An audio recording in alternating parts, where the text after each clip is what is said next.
বিজয়পুর নামের একটা ছোট্ট গ্রামে একটা জমিদার থাকতো। তবে জমিদারের অনেক জায়গা সম্পত্তির মালিক ছিল। তবে এত জায়গা সম্পত্তির মালিক ছিল, তবু তার মধ্যে কোনো অহংকারের ছিটে মাত্র ছিল না। কিন্তু জমিদার 5 বছর আগে বিয়ে করেছে, কিন্তু তার স্ত্রীর কোনো সন্তান হয়নি। তাই কিছু মাস হয়েছে তার স্ত্রী একটা সন্তান সম্ভবা। জানো মনিকা, আমি চাই আমার যে সন্তান হবে সে যেন আমার মতোই হয়। আমি চাই না যে অন্য কারোর মতো তার মনে অহংকারটা আসুক। আরে, তুমি অত চিন্তা কেন করছো? তুমি একদম চিন্তা করো না। তুমি যখন এত ভালো, তাহলে তোমারই সন্তান তোমার মতোই এত সুন্দর ভালো হবে। তার মধ্যে যে কোনো অহংকার কোনো কিছুই আসবে না, বুঝেছো? এত চিন্তা করার কোনো দরকার নেই। আরে জানি গো গিন্নি, জানি। আমি তো তাই জন্য চিন্তা করি না।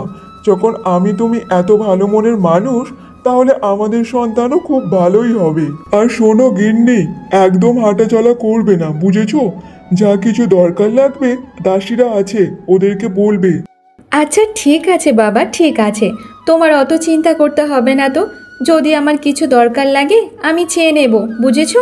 দেখতে দেখতে এমনভাবে আরও কিছু মাস কেটে যায়। এদিকে মনিকা সে একটা কন্যা সন্তানের জন্ম দেয়।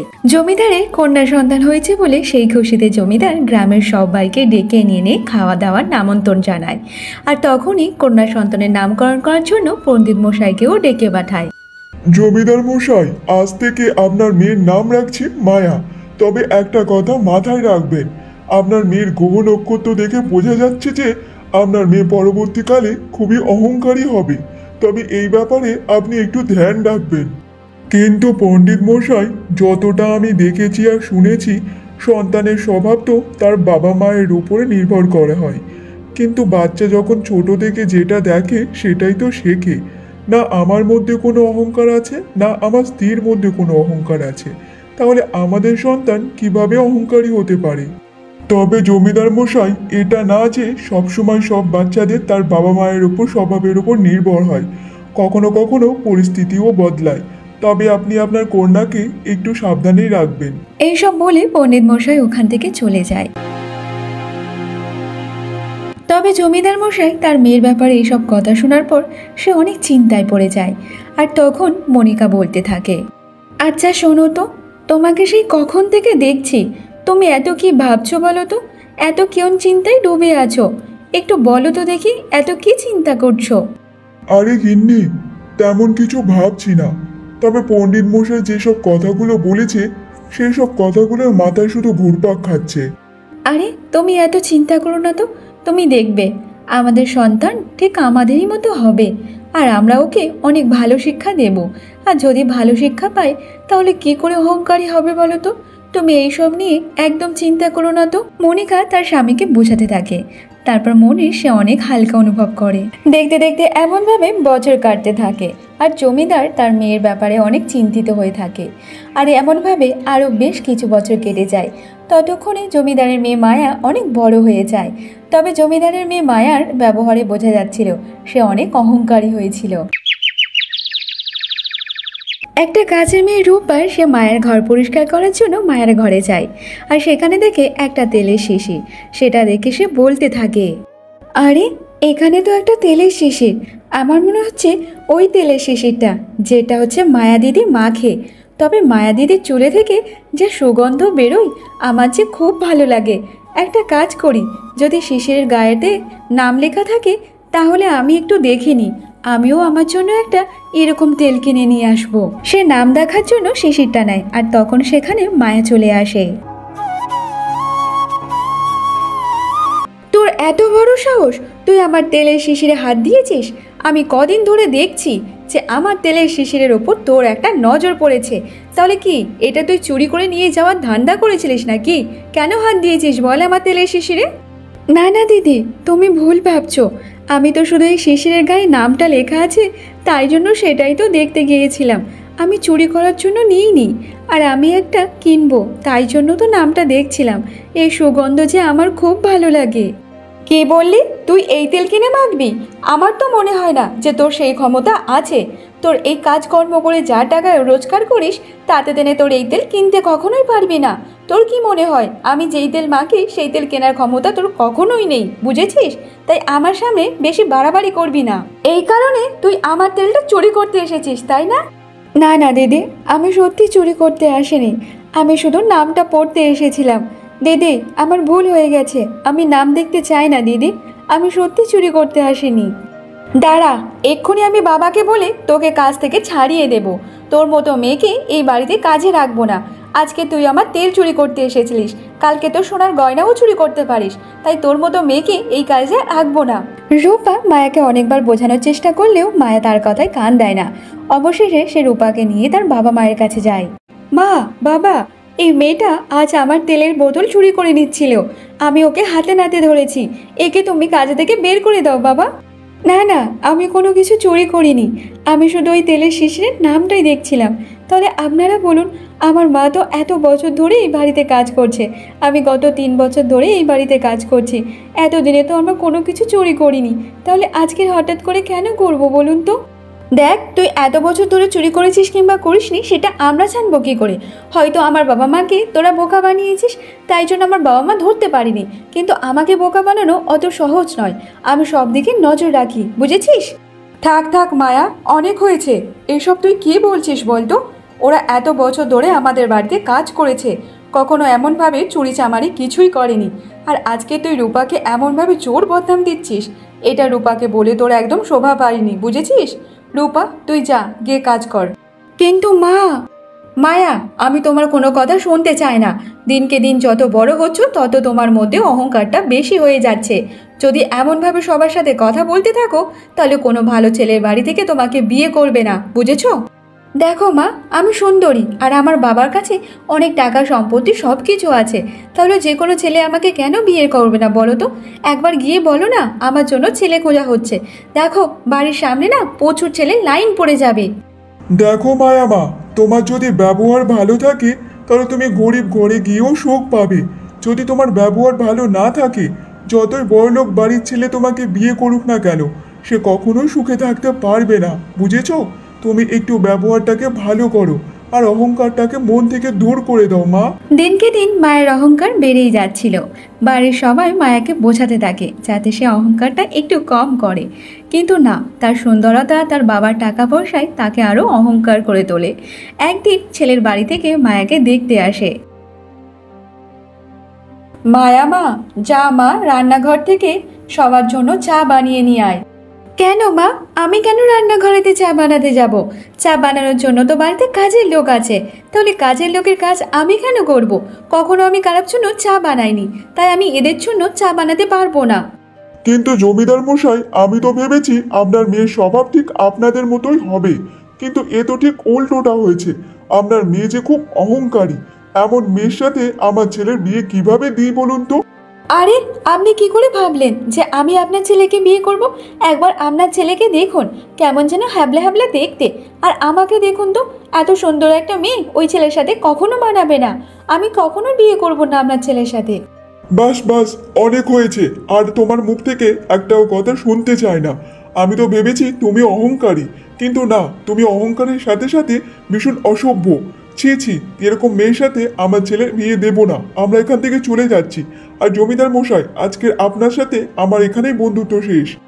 না না, আপনারা যাবেন না, ও অনেক ছোট আছে, তাই জন্য কি বলতে কি বলে ফেলেছে, তার জন্য আমরা আপনার কাছে ক্ষমা চাইছি, ক্ষমা করে দিন, আপনারা এমনভাবে চলে যাবেন না। তারা কারো কোনো কথায় কান না দিয়ে রেগে মেগে ওখান থেকে বেরিয়ে পড়ে যায়।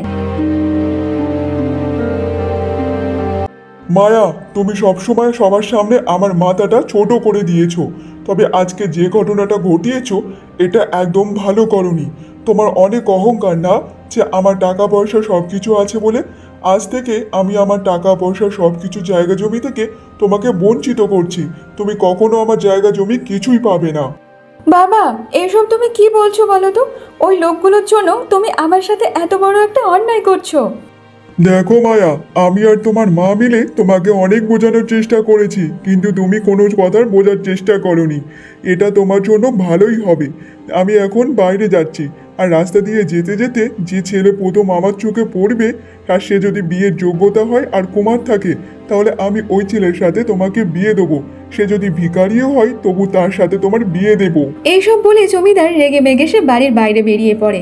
আর রাস্তা দিয়ে যেতে যেতে সে একটা মুচিকে দেখতে পায়, আর সেই মুচিকে বলতে থাকে, আরে ছেলে, তুমি বিবাহিত না কুমার বলো তো দেখি?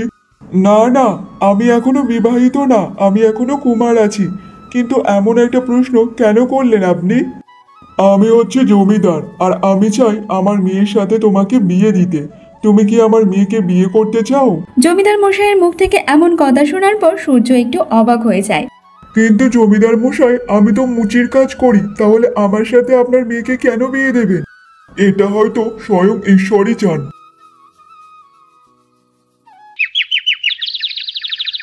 তারপর সে তার মায়ের সাথে কথা বলে তার কিছুদিনের মধ্যে জমিদার মশাইয়ের মেয়ের সাথে তার বিয়ে হয়ে যায়।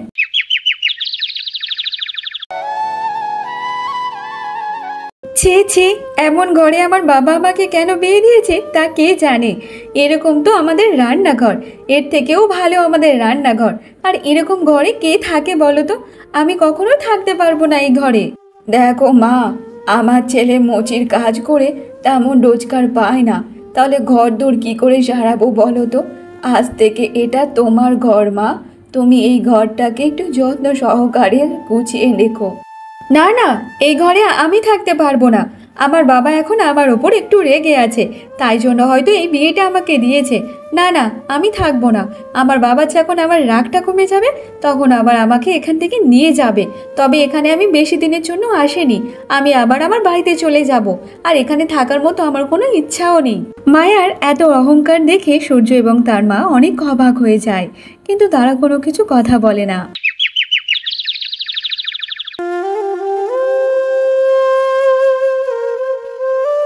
মায়া, ও মায়া, তাড়াতাড়ি ওঠো, সকাল যে হয়ে গেছে। আমি যে আবার কাজে যাব, তুমি আমাকে একটু কিছু বানিয়ে দাও, আমার যে খুব জোরে খিদে পেয়েছে। কি বলছো? আমি রান্না বান্না করব? আমি কারোর জন্য রান্না করতে পারবো না। আজ পর্যন্ত আমি আমার নিজের বাড়িতে কখনো রান্না করিনি, আর এখানে তো অনেক দূরের কথা হচ্ছে। আর শোনো, আমি কারোর জন্য রান্না বান্না করতে পারবো না। তোমার মাকে বলো রান্না করতে, তাহলে তোমার মায়ের হাতের রান্না সবাই খাবে। আর এইসব রান্না টান্না আমি করতে পারি না, আমার দ্বারা এসব সম্ভব না। মায়ের ব্যবহারে সূর্যর অনেক খারাপ লাগে, তারপরেও সূর্য তার সাথে কোনো কথা বলে না। এরপর সূর্যর মা সে সবার জন্য খাবার বানায়। দেখতে দেখতে এমনভাবে কিছুটা সময় কেটে যায়, আর সূর্য কাজে থেকে বাড়িতে ফিরে আসে। মায়া, এই দেখো, আমি তোমার জন্য একটা ফুল নিয়ে এসেছি। আসো, তোমার মাথাতে এই ফুলটা আমি লাগিয়ে দিই, দেখো তোমাকে আরো সুন্দর লাগবে। শোনো, তুমি আমার থেকে দূরে সরে যাও। আর যদি নিয়ে আসতে পারো তাহলে এরকম সস্তার জিনিস কেন নিয়ে এসেছো? কেন একটু দামি কোনো কিছু জিনিস নিয়ে আসতে পারো নি আমার জন্য? মায়া, আমার কাছে তেমন টাকা ছিল না, তাই জন্য আমি তোমার জন্য ভালো কিছু আনিনি। যদি টাকা পয়সা থাকতো তাহলে তোমার জন্য দামি কিছু একটা এনে দিতাম। যখন টাকা পয়সা নেই তাহলে এইসব জিনিসপত্র কেন নিয়ে এসেছো? শোনো, যেই টাকাটা রোজগার করো সেই টাকাটাই রুটিকে পেট ভর্তি করো। আমার জন্য ওইসব জিনিসপত্র নিয়ে আসতে হবে না। আর এমনিতে আমি এইসব ছোটোখাটো জিনিসপত্র পছন্দ করি না। মায়া এমন অহংকার দেখে কথা বলতে থাকে, তবু সূর্য তার কথায় অনেক খারাপ লাগলেও আবারও সে কোনো কিছু কথার উত্তর দেয় না। এমনভাবে তার অহংকার বেড়েই যাচ্ছিল। দেখতে দেখতে এমনভাবে বেশ কিছুদিন কেটে যায়, আর গ্রামেতে একটা মেলা বসে। আর সেখানে যাওয়ার জন্য সূর্য মায়াকে বলতে থাকে, মায়া, গ্রামেতে একটা মেলা বসেছে, চলো আমরা দুজন গিয়ে মেলা থেকে ঘুরে আসি। আরে তোমার মাথা টাথা খারাপ হয়ে গেছে নাকি? আমি যাব তোমার সাথে মেলা দেখতে? আর যদিও বা মেলাতে যাই, কোনো জিনিস পছন্দ হয়ে গেলে সেই জিনিসটা কিনে দেওয়ার ক্ষমতা তো তোমার নেই। এমনটা বলো না মায়া, আমি তো তোমার জন্য অনেক পরিশ্রম করছি যাতে তোমার শখ আহ্লাদগুলো পূরণ করতে পারি। তুমি চলো মেলাতে, তোমার যে জিনিসটা পছন্দ হবে বলবে, আমি সেই জিনিসটা কিনে দেওয়ার চেষ্টা করব। ঠিক আছে চলো, এমনিতে অনেক দিন হয়ে গেছে আমি মেলাতে ঘুরতে যাইনি। আর আজকে চলো যাই তাহলে। তারপর সূর্য আর মায়া মেলাতে যাওয়ার জন্য বেরিয়ে পড়ে। তারা মেলাতে গিয়ে তার দুটো বান্ধবীর সাথে মায়ার দেখা হয়ে যায়। আরে মায়া, তুই যে মেলায় এসেছিস, তোকে দেখেছে অনেক ভালো লাগছে। আগে কেন বলিসনি বলতো? তাহলে আমরা একসাথে চলে আসতাম। আরে গীতা, তুই একটু ভুল বললি। এখন তো মায়ের বিয়ে হয়ে গেছে। ও কি এখন একা একা আমাদের সাথে আসবে? ও তো এখন সব জায়গায় ওর বরকে নিয়ে যাবে রে। আরে হ্যাঁ হ্যাঁ, আমি তো ভুলেই গিয়েছিলাম যে মায়ার বিয়ে হয়ে গেছে। আচ্ছা মায়া, তুই তো বললি না যে তোর বর কি করে না করে? নিশ্চয়ই তোদের মতো অনেক বড় লোক। আরে দূর বোকা, তুই কি কিছুই জানিস না নাকি? মায়ার বিয়ে তো ওর বাবা একটা মুচির সাথে করিয়েছে, আর আমাদের জামাইবাবু একটা মুচি, বুঝেছিস? মায়ের বান্ধবীরা মায়াকে এমনভাবে কথা শোনাতে থাকে, আর এসব কথা শুনে মায়া অনেক রেগে যায়। সে রেগে মেগে একলা একলা বাড়িতে চলে যায়, আর সূর্য তার স্ত্রীর পিছনে পিছন চলে আসে।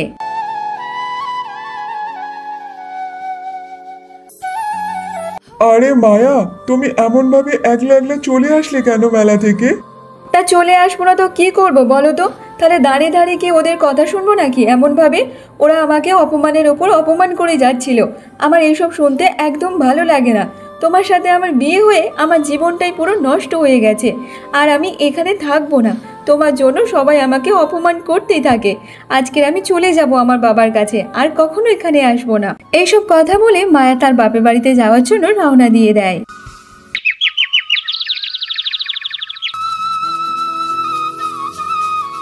বাবা, আমি আর ওই বাড়িতে কখনোই যাব না। সবাই আমাকে ধরে ধরে অপমান করে। সবাই আমাকে বলে যে এই দেখো মুচির বউ।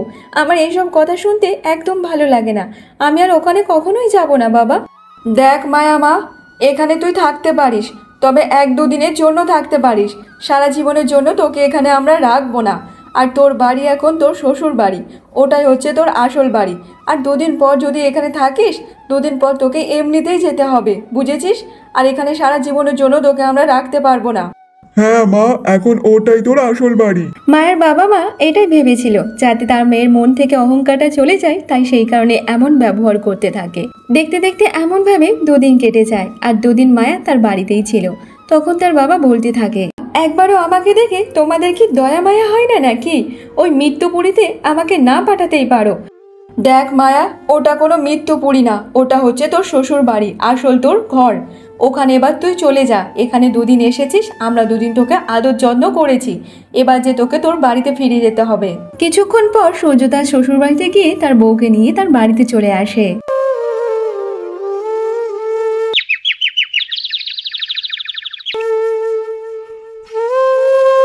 তুমি যেদিন থেকে আমার জীবনে এসেছো, সেদিন থেকে আমার জীবনটাই নষ্ট হয়ে গেছে। তোমাদের এই বাড়িতে থাকলে আমার দম বন্ধ হয়ে যাবে। আমি এই বাড়িতে এক মুহূর্ত থাকবো না। আমি একটু বাইরে বেরোচ্ছি, যদি আমি একটু শান্তিতে থাকতে পারি। এইসব বলে মায়া বাড়ি থেকে বেরিয়ে পড়ে, আর রাস্তা দিয়ে যেতে যেতে তার একটা বান্ধবীর সাথে দেখা হয়ে যায়।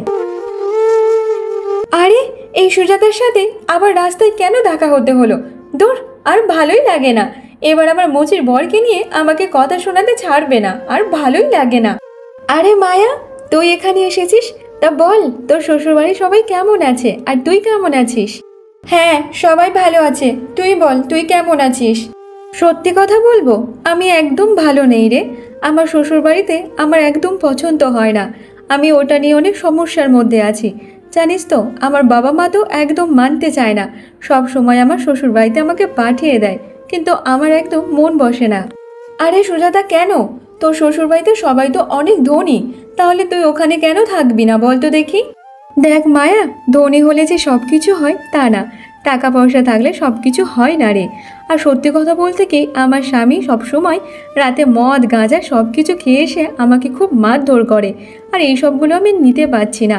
যদি না আমাকে সম্মান না দেয়, তাহলে সেখানে গিয়ে কী লাভ বলতো? যদি এর থেকে ভালো একটা গরিব ছেলের সাথে যদি আমার বিয়ে হতো, সে তো অন্তত আমাকে সম্মানটুকু দিতে পারতো। এর বড়লোক স্বামী একে এত ধরে মারামারি করে, আর আমার স্বামী মুচি হয়েও কখনো আমার ওপর গায়ে হাত তোলেনি, কখনো আমার মুখের ওপর কথাও বলেনি। আমার জন্য কত কিছু করে। মায়া তার বান্ধবীর মুখ থেকে এমন কথা শুনে তার মনটা একটু অন্যরকম হয়ে যায়। সে আর কোনো কথা বলে না, চুপচাপ সে বাড়িতে চলে আসে।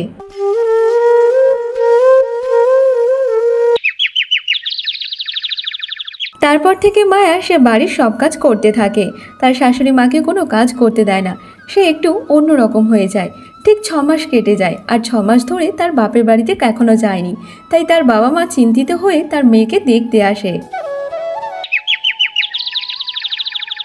জমিদার যখন তার মেয়েকে দেখতে আসে, এই প্রথমবার তার মেয়ের শ্বশুরবাড়ি দেখে তারা অনেক অবাক হয়ে যায় আর তখন বলতে থাকে, আরে মায়া মা, তোর শ্বশুরবাড়ি তো অনেক পুরানো রে মা। এ তো ভাঙাচোরা ঘর।